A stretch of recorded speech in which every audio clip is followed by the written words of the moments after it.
एक बार स्वर्ग के राजा इंद्रदेव से क्रोधित होकर दुर्वासा ऋषि ने उन्हें श्राप दिया कि जिस ऐश्वर्य में तुम मेरा अपमान कर रहे हो वो तुमसे छिन जाएगा। दुर्वासा ऋषि के श्राप के कारण देवता कमजोर होने लगे और उनके मान सम्मान और धन में हानि होने लगी। पूरे स्वर्ग लोक में त्राही त्राही मच गई और वे सब मदद के लिए भगवान विष्णु के पास पहुंच गए। भगवान विष्णु ने देवताओं को समुद्र मंथन करने का उपाय सुझाया और बताया कि समुद्र मंथन से जो अमृत निकलेगा उस अमृत के सेवन करने से ही देवताओं की शक्ति उन्हें वापस मिल सकेगी। देवताओं की शक्ति इतनी कमजोर हो चुकी थी कि वे अकेले ही विशाल समुद्र का मंथन करने में सक्षम नहीं थे। ऐसे में देवताओं ने राक्षस के राजा बलि से मदद मांगी। राजा बलि ने इस शर्त पर मदद करने के लिए सहमति दी कि समुद्र से निकलने वाला अमृत में आधा हिस्सा राक्षसों को भी दिया जाएगा। समुद्र मंथन शुरू हुआ और मंथन में अमृत से पहले भयानक तेज वाला विष निकला। उस विष का पान करना राक्षस या देवता किसी के भी बस का नहीं था। विष के तेज से ही देवता और असुर मूर्छित होने लगे थे। इसलिए उस विष को पीने के लिए भगवान शंकर प्रकट हुए और उन्होंने विष को अपने कंठ में धारण कर लिया। विष को ग्रहण करते समय विष की एक बूंद राक्षस कली के ऊपर भी गिर गई, जिसके कारण उसका शरीर समाप्त हो गया। इसके बाद मंथन फिर से शुरू हुआ, जिसके परिणाम स्वरूप समुद्र से अमृत निकला। उस अमृत के निकलते ही देवता और असुरों में छीना झपटी शुरू हो गई। उसी छीना झपटी में अमृत की कुछ बूंदें धरती पर गिरी, जिसमें से एक बूंद राक्षसी कली के ऊपर भी गिरी। अमृत के स्पर्श से उसका शरीर वापस जीवित हो गया, किंतु वह भौतिक रूप में नहीं आ सका। अमृत के बंटवारे के लिए भगवान विष्णु ने मोहिनी रूप लिया और सारा अमृत छल से देवताओं को पिला दिया। तब से लेकर आज तक कली पुरुष धरती पर विराजमान है। वो अभी भौतिक रूप में नहीं आया है, परंतु वो अपनी शक्तियों से इंसान पर काबू पा सकता है। जितना पाप और गलत कार्य धरती पर बढ़ेंगे, कली पुरुष को उतनी ही शक्ति प्राप्त होगी।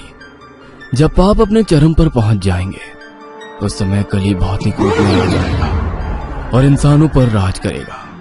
पाप के चरम पर होने और धरती पर एक असुर के राज करने पर भगवान विष्णु के स्वरूप कल्कि का धरती पर जन्म होगा। इस कहानी की लेखिका है सोनिया सैनी। अपने माथे पर आते पसीने को पोंछकर उसने पीछे मुड़कर देखा। स्ट्रीट लाइट की मध्यम सी रोशनी में उस पतली सी गली के दूसरे छोर तक उसे अपने पीछे कोई दिखाई नहीं दिया, किंतु अंधेरी रात में किसी के कदमों की आहट पिछले 5 मिनट से लगातार उसका पीछा कर रही थी।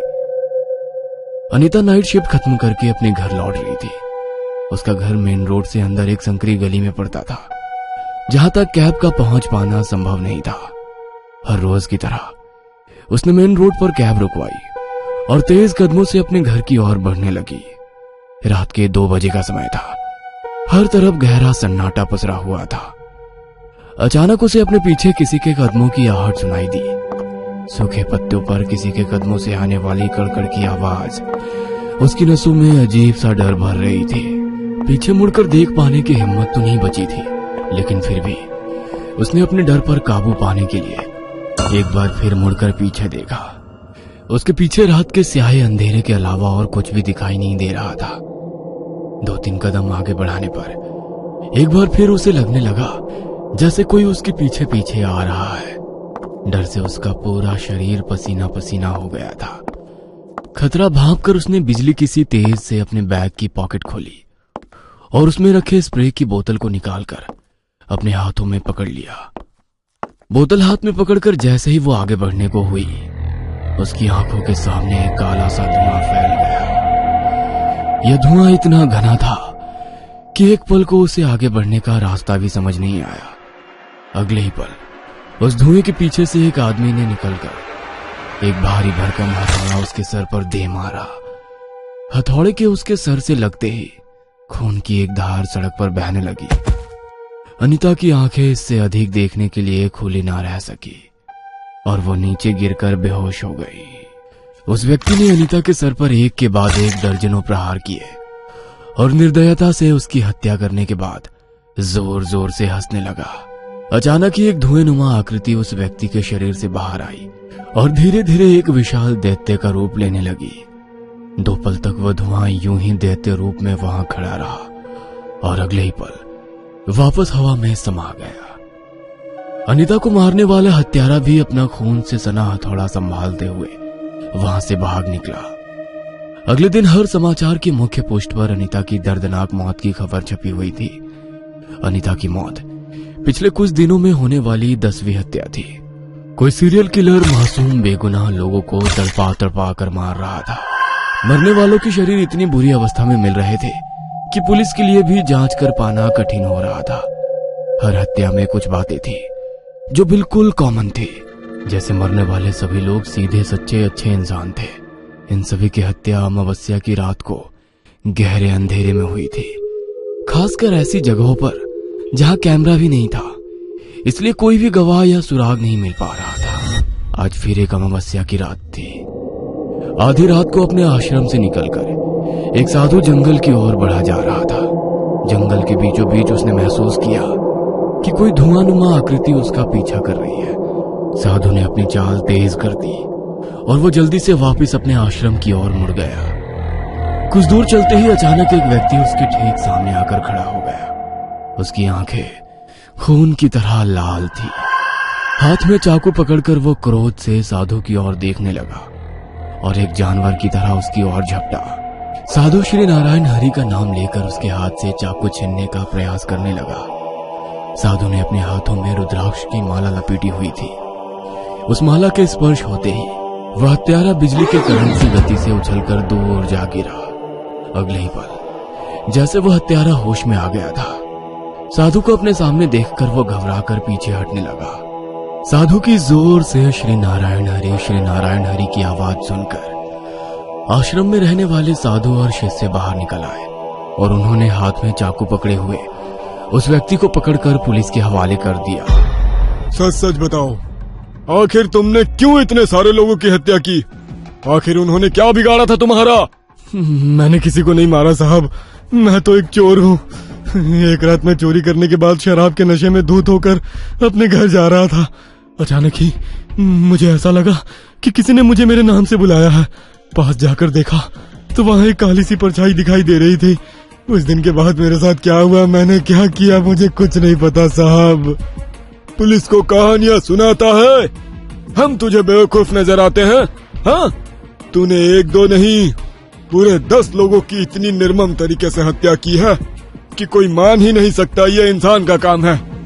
भोलेपन का नाटक बंद कर, तू तो इंसान कहलाने के लायक भी नहीं है। मैं बस चोर हूँ साहब, मेरी बात का यकीन करो। हत्यारा चीख चीख कर अपनी बेगुनाही की असंभव सी कहानी सुना रहा था, जिसे मानने के लिए कोई भी तैयार नहीं था। हत्यारा मुकेश अभी पुलिस हिरासत में ही था कि पुलिस के पास एक और जुर्म होने की खबर आती है। इस बार हत्यारे ने हाईवे पर गाड़ी रुकवाकर उसमें बैठे 5 लोगों की बेदर्दी से हत्या की थी। अगर ये किलर यहाँ है तो ये मर्डर किसने किया? बिल्कुल वही तरीका, अमावस्या की रात को हैवानों की तरह हत्या करना। आखिर क्या पहेली है ये सब? कहीं ये किसी गैंग का काम तो नहीं? इंस्पेक्टर दयाशंकर मन ही मन उधेड़ बुन में लगा हुआ था। मुकेश के ठिकाने से पिछली हत्याओं में उपयोग किए गए हथियार बरामद हो गए थे, जिससे उसका अपराध साबित हो रहा था। साथ ही साथ अब तो हर दूसरे तीसरे दिन शहर में हत्या, चोरी, डकैती, बलात्कार जैसे अपराध ऐसे बढ़ते जा रहे थे कि लग रहा था शहर के चप्पे चप्पे में अपराधी ही घूम रहे हैं।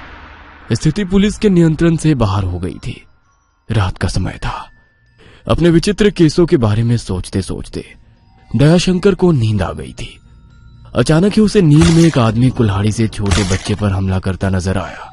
हमलावर कोई सामान्य व्यक्ति नहीं लग रहा था। उसके सफेद चेहरे पर फैली मनहूसियत को देखकर लगता था वो कोई इंसान ना होकर नरभक्षी हो। दयाशंकर ने देखा मर्डर साइट से सिटी हॉस्पिटल की बिल्डिंग दिखाई दे रही थी। अचानक ही चौंक कर उसकी नींद टूट गई। उसे एक अजीब सी बेचैनी महसूस हो रही थी। अब वो एक पल के लिए भी बिस्तर पर लेट नहीं पा रहा था। उसने उसी पल अपनी गाड़ी निकाली और सिटी हॉस्पिटल की ओर दौड़ा ली। अस्पताल से कुछ ही दूरी पर एक आदमी हाथ में कुल्हाड़ी लिए धीमे कदमों से चला जा रहा था।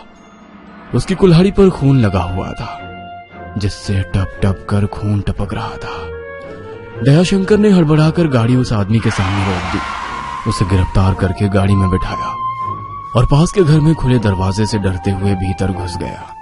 सामने का नजारा देखकर उसकी आंखों में आंसू आ गए थे। उसका सपना हूबहू सच होकर उसके सामने था। ये कैसी पहेली थी? क्या सपने में देखी हुई बातें सत्य हो सकती है? एक के बाद एक ऐसे ही दयाशंकर को विजन्स दिखाई देते और मौकाए वारदात पर जाने पर सब कुछ सत्य होकर उसके सामने आ जाते। दयाशंकर के हाथों जो भी अपराधी पकड़ा जाता, एक ही कहानी सुनाता कि उसने कोई अपराध नहीं किया। उसे हत्या से पहले एक काली भयानक परछाई दिखाई दी और उसके बाद उसे कुछ भी नहीं पता कि उसने क्या किया। दयाशंकर जानता था कोर्ट में इस तरह की बात करना बेवकूफी होगी। कानून इस तरह काला साया दिखने की बात को कभी स्वीकार नहीं कर सकता।